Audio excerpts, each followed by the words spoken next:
وَلَقَدْ يَسَّرْنَا الْقُرْآنَ لِلذِّكْرِ فَهَلْ مِن مُّدَّكِرٍ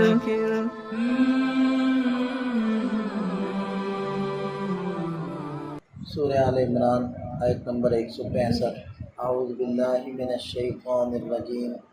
بسم اللہ الرحمن الرحیم۔ اولما اصابتکم مصیبۃ قد اصبتم مثلیہا قلتم انا ھذا قل ھو من عند انفسکم ان اللہ علی کل شیء قدیر۔ اور جب تم کو مصیبت پہنچی، ایسی مصیبت کہ اس کی دو مثل مصیبت تم پہلے پہنچا چکے ہو، تو تم لوگوں نے کہا کہ انا ھذا، یہ مصیبت کہاں سے آ گئی۔ یہ وہی غزوہ احد کی طرف اشارہ ہے کہ اس کے اندر مسلمانوں کو ہزیمت کا سامنا کرنا پڑا، تو یہ تکلیف سامنے آئی۔ تو ایک تو اس آیت مبارکہ میں تسلی دی جا رہی ہے کہ اصبتم مثلیہا، تم اس تکلیف سے پریشان مت ہوو، بلکہ اس کی دو مثل تکلیف تم غزوہ بدر کے اندر کفار کو پہنچا چکے ہو،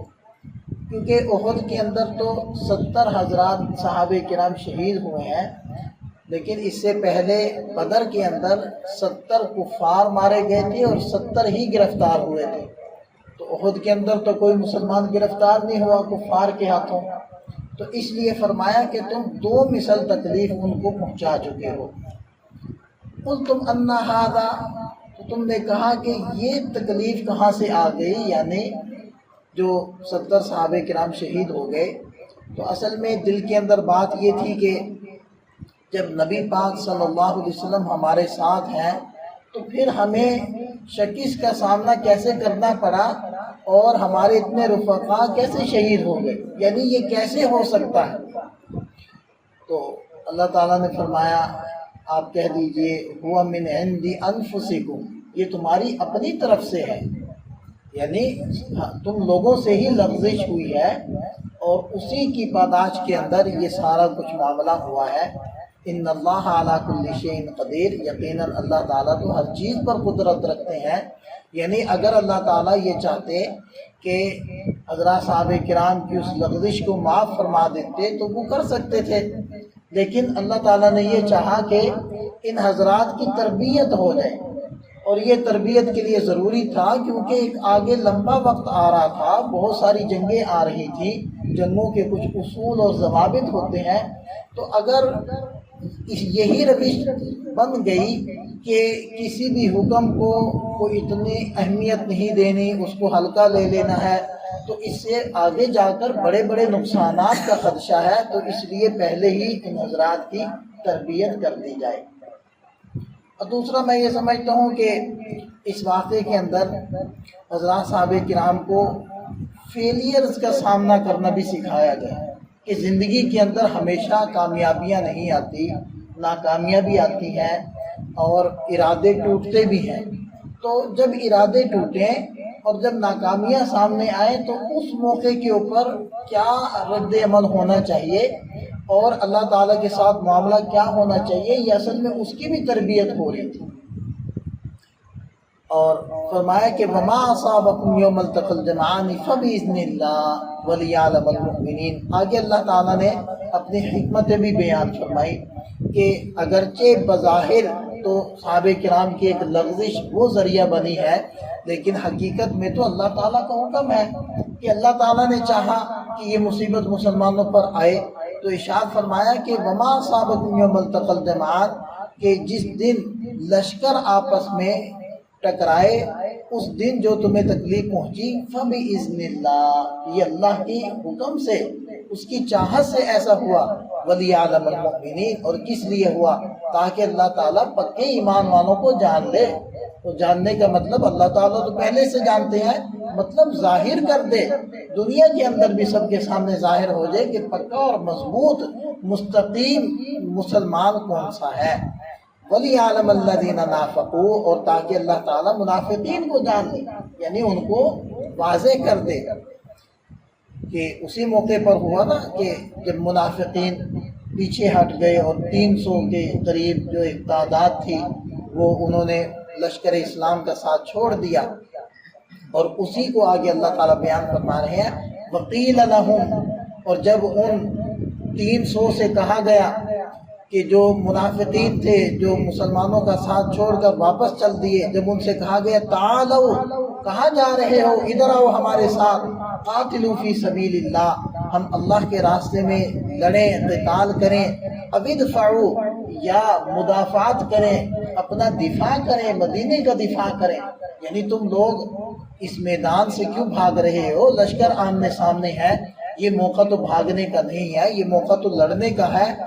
اس لیے کہ کم سے کم یہ تو سوچو کہ اگر یہ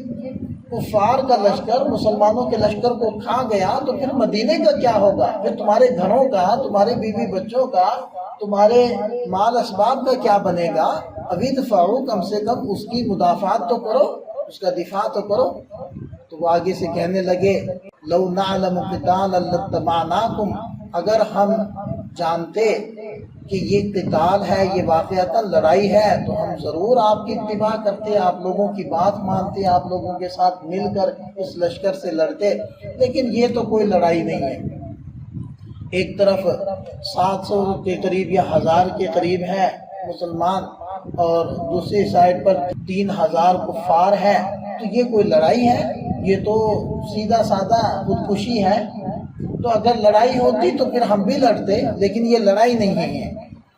ہم للکفر یومئذ اقرب منہم للایمان، یہ لوگ اس دن ایمان کی بنسبت کفر کے زیادہ قریب تھے۔ یقولون بافواہہم ما لیس فی قلوبہم، یہ منہ سے ایسی باتیں کہہ رہے تھے جو ان کے دلوں میں نہیں تھی، کیونکہ دلوں کے اندر یہ بات نہیں تھی جو منہ سے کہہ رہے ہیں۔ دل کے اندر تو یہ تھا کہ ہم نے مسلمانوں کا ساتھ نہیں دینا،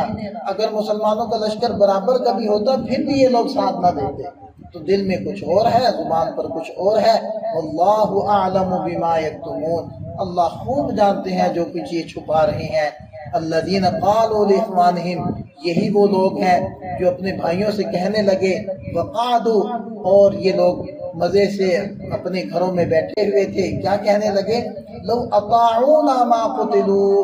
یہ لوگ، یہ جتنے صحابہ شہید ہو گئے، اگر یہ لوگ بھی ہماری بات مانتے تو نہ قتل کیے جاتے، اگر یہ بھی ہمارے ساتھ چلے آتے تو یہ بھی بچ جاتے، یہ بھی نہ مرتے۔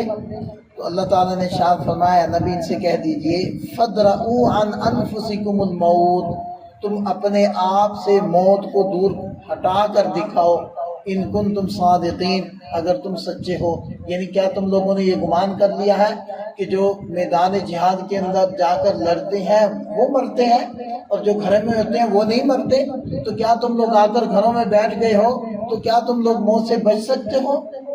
اگر تم موت سے بچ سکتے ہو اور موت کو اپنے سے دور ہٹا سکتے ہو پھر تو تمہاری بات ٹھیک ہے، اگر تم موت کو اپنے سے نہیں ہٹا سکتے تو پھر تمہاری بات غلط ہے کہ وہ جنگ میں گئے ہیں اس لیے مرے ہیں، اس لیے شہید ہوئے ہیں۔ جنگ میں جانے سے کوئی شہید نہیں ہوتا، وہ تو اللہ کا حکم ہے، جب وقت آتا ہے اسی وقت جاتا ہے، چاہے وہ میدان میں ہو چاہے وہ بستر پر ہو۔ اللہ تعالیٰ ہمیں سمجھ عطا فرمائے، ہمیں پکا سچا حضرات صحابہ کرام جیسا ایمان نصیب فرمائے۔